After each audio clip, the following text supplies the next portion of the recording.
The next financial crisis is right on schedule, 2019. After 10 years of unprecedented goosing, some of the real economy is finally overheating, costs are heating up, unemployment is at historic lows, small business optimism is high, and so on, all classic indicators that the top of this cycle is in. Financial assets have been goosed to record highs in the everything bubble. Buy the dip has worked in stocks, bonds, and real estate. What's not to like? Beneath the surface, the frantic goosing has planted seeds of financial crisis which have sprouted and are about to blossom with devastating effect. There are two related systems-level concepts which illuminate the coming crisis: the S-curve and nonlinear effects. The S-curve, illustrated below, is visible in both natural and human systems. The boost phase of rapid growth/adoption is followed by a linear phase of maturity in which growth/adoption slows as the dynamic has reached into the far corners of the audience/market. Everybody already caught the cold, bought Apple stock, etc.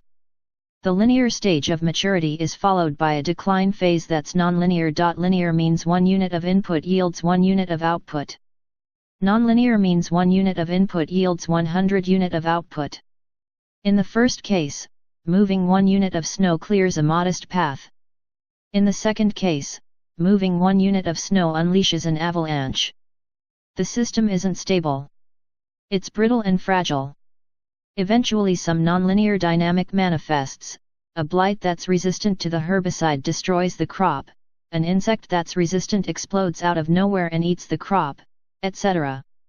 Pushing the system to an extreme only made it more vulnerable to an increasingly broad range of disruptors. Systems made to appear stable by brute force application of extremes will never be stable. Stability arises from all the features erased by brute force application of extremes. The previous two bubbles that topped/popped in 2000-01 and 2008-09 both exhibited nonlinear dynamics that scared the bejabbers out of the central bank/state authorities accustomed to linear systems. In a panic, former Fed Chair Alan Greenspan pushed interest rates to historic lows to inflate another bubble, thus ensuring the next bubble would manifest even greater nonlinear devastation. 10 years after the 2008-09 global financial meltdown, analysts are still trying to understand what happened. For example, the new book Crashed: How a Decade of Financial Crises Changed the World by Adam Tooze is an attempt to autopsy the meltdown and investigate the mindset and assumptions that led to the panicky bailouts and frantic goosing of a third credit/asset bubble, the bubble which is about to pop with even greater nonlinear effects. This is the nature of nonlinear dynamics: everything is tightly tied to everything else. Tightly bound/connected systems are hypercoherent, i.e. every component is tightly bound/correlated to other components. This is how the relatively modest-sized subprime mortgage market, $500 billion, almost toppled the entire $200 trillion global financial market. The vast imbalances created by 10 years of unceasing goosing will unleash a nonlinear avalanche of reversions to the mean and rapid unwinding of extremes. Consider the impact on hedges, a necessary function of the financial system.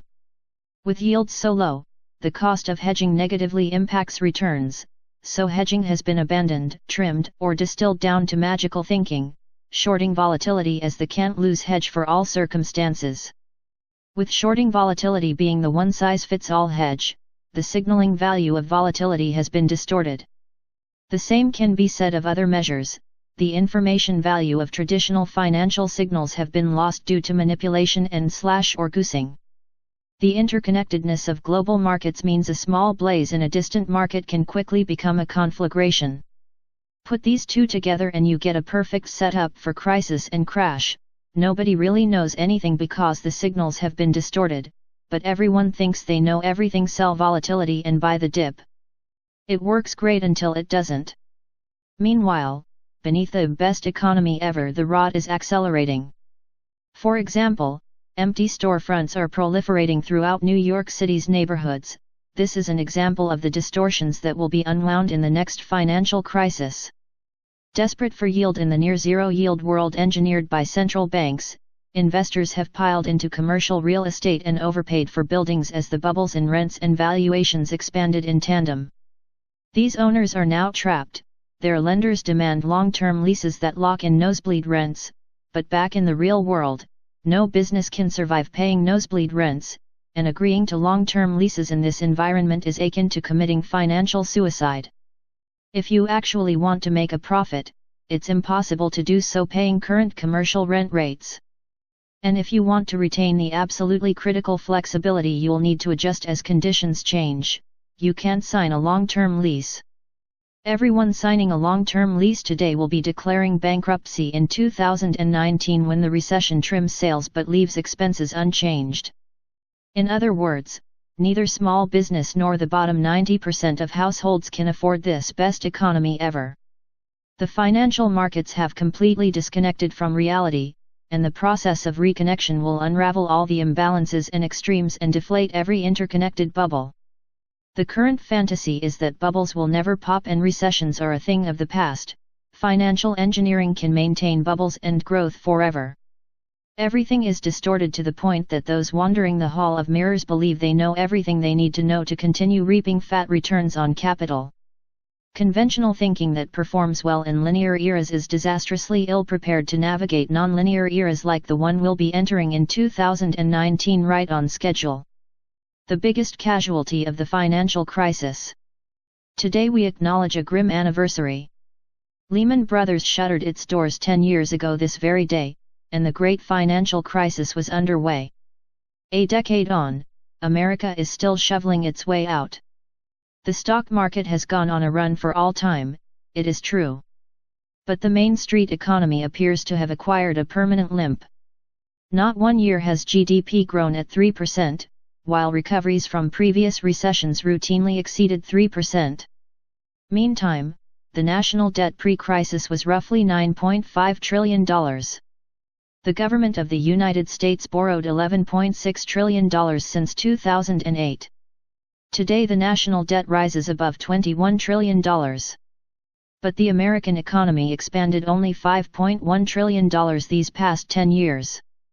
That is, while GDP has increased 35% since 2008, the national debt has increased 122%. The Keynesian multiplier has taken up division. As sovereign man Simon Black notes, every borrowed dollar since 2008 has generated only 44 cents of economic output. We await the breathless explanation of Paul Krugman, arch salesman of the Keynesian business model. We recently revealed the specific economic impact of post-2008 unconventional monetary policy. This includes QEs 1 through 3, NIRP, ZIRP and 3/4 of the English alphabet. The combined results, as summarized by analyst Daniel Lakal, in 8 of the 12 cases analyzed, the impact on the economy was negative. In 3 cases, it was completely neutral. It only worked in the case of the so-called QE1 in the US and fundamentally because the starting base was very low and the US became a major oil and gas producer. For emphasis, in 11 of 12 instances, unconventional monetary policy proved either negative or insignificant. Again we turn to Torsten Slok, chief international economist at Deutsche Bank. The conclusion is that US QE1 had an impact, but in all other cases the impact of QE and negative interest rates has been insignificant. And in 8 out of 12 cases, the economic impact has been negative. Radical changes as those above get no hearing in normal times. But come the crisis, we are forced to guzzle whatever medicine is on tap, however bitter side effects be damned. Was there a man outside the economics departments of Ivied institutions who would mount a soapbox and yell for negative interest rates? Imagine being charged to house your money in a bank. A fellow proposing it would have been packed off to a farm. Not nearly as funny as the word suggests. But Lehman fell. A few short years later whole swathes of the civilized world were toiling under negative interest rates. Many still are. Absent the Great Crisis, it would not have been. Nor would the rest of the financial witchcraft conjured into being these past 10 years. Come the next crisis. Negative interest rates, the banning of cash, helicopter money, etc., we will likely be treated to the entire menu and probably more. The modern world is insane, said G. K. Chesterton once upon a time. not so much because it admits the abnormal, as because it cannot recover the normal. We have lost the normal. Only one question remains: will we ever recover it?